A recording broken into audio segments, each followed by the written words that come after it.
Would you consider yourself to be a hard gainer? Someone who has difficulties in gaining size naturally?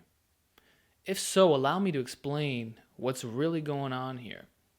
For the vast majority of so called hard gainers, the issue lies not in their genetics, but diet. More specifically, they have small appetites. That is the root cause. It's the problem that affects 90% of skinny guys at least. And yes, I just pulled that number out of my ass. But I'm going to say it's quite accurate. And all these guys who say they have a fast metabolism, it's really not the case, man. Check out my video I recently did on having a slow metabolism. It's pretty much the opposite scenario. Most of these skinny dudes are not tracking the food intake, and when you put the numbers in, they're usually in a deficit or in a maintenance. Or they might have a cheat meal once a week, which puts them in a surplus, and then they assume that they eat a lot of food based off that fact. But you know what? Even if you do eat a pizza every single week, if you're only having a slice or two, I wouldn't expect you to gain that much fat in the first place, especially if you're not eating that much throughout the rest of the week. So what you really have going on here is not a fast metabolism epidemic. We don't have a bunch of novice lifters weighing 130 pounds who need to eat 5,000 calories a day just to maintain their weight. That is not the case whatsoever. Unless you're a serious endurance athlete of some type, I can't imagine you eating that much food, unless you're a rare exception, okay? But most skinny guys, okay, they don't have bad genetics, and they would actually gain size if they ate the proper amount of food. And the reason why they're struggling to make strength gains in the gym is for this exact reason. They are deficient in several nutrients.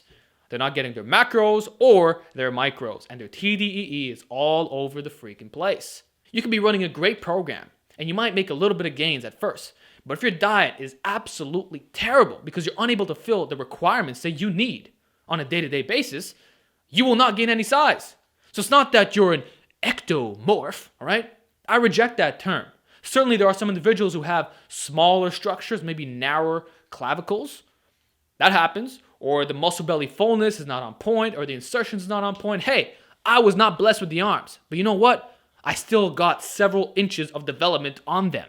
So irrespective of your genetics, let's establish this one true fact. If you induce progressive overload over a long period of time, and your weight is going up, guess what? You will make significant muscle and strength gains. I don't care how small your frame is. I don't care how high your quote-unquote metabolism is. You can make amazing gains naturally, and the issue is not genetics. And even if you are one of those people who is naturally smaller, guess what? You can still get very strong, and you'll still put on a good 10, 20 pounds of muscle. So you don't have to worry about that. Just might not be as jacked as some genetic freak, okay? We have two extremes. We got the freaks and we got the below average, okay? But regardless, you're still making gains. So I think another issue is that a lot of these skinny dudes constantly compare themselves to the best of the best. They compare themselves to Reuters or people who are naturally really freaking thick, or people who have large appetites. Notice this. Most people who are overweight and decide to cut down in the future, they tend to be stronger and bigger on average from a lean body mass perspective compared to those super skinny guys. Do you know what the reason is? It's not because of the bone structure, man. It's the food intake. That's what a real hard gainer is. This is the missing link. This is what all these skinny guys fail to understand. It's not your genetics, bro. You're probably very normal. There are some outliers, okay? But for the vast majority of you, it's a lack of food in the diet. So please, watch my video on how to boost your appetite.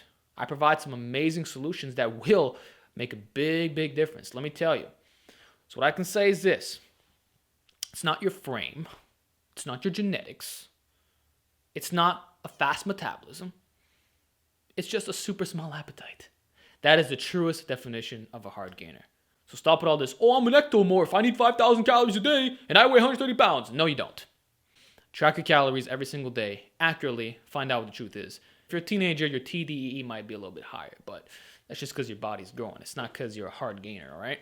And another thing too, your hormones are not yet fully optimized. So if you're freaking 14, 15 years old and you're complaining that you're not jacked out of your mind, well, age is probably the issue here. Even with that, there's a lot of misconceptions. A lot of people, just because they're small when they're teenagers, they assume that they're going to be small for the rest of their life.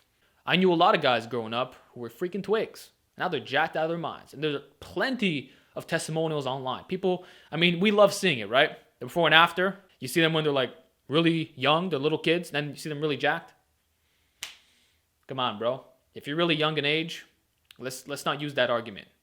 Let's not use the body type thing. You're not done growing. Let's not use the fast metabolism thing. Let's own up to what the realities are and make some serious gains. So the truth about hard gainers, you're not eating enough food. That's all. Once you correct that, everything else falls into play. The progression makes sense in terms of lifting. You won't have any plateaus. The weight goes up. The size packs on. That's all there is to it. And if you happen to be one of those pound for pound guys, guess what? You're still going to gain muscle mass. Eventually, size gains will occur. There's nothing you can do about it. Welcome to natural land. It's a beautiful thing. And worst case scenario, you'll look like a fitness model, but you'll still be aesthetic. So that's my advice for hard gainers. Hope this helped you out, and I'll see you next time.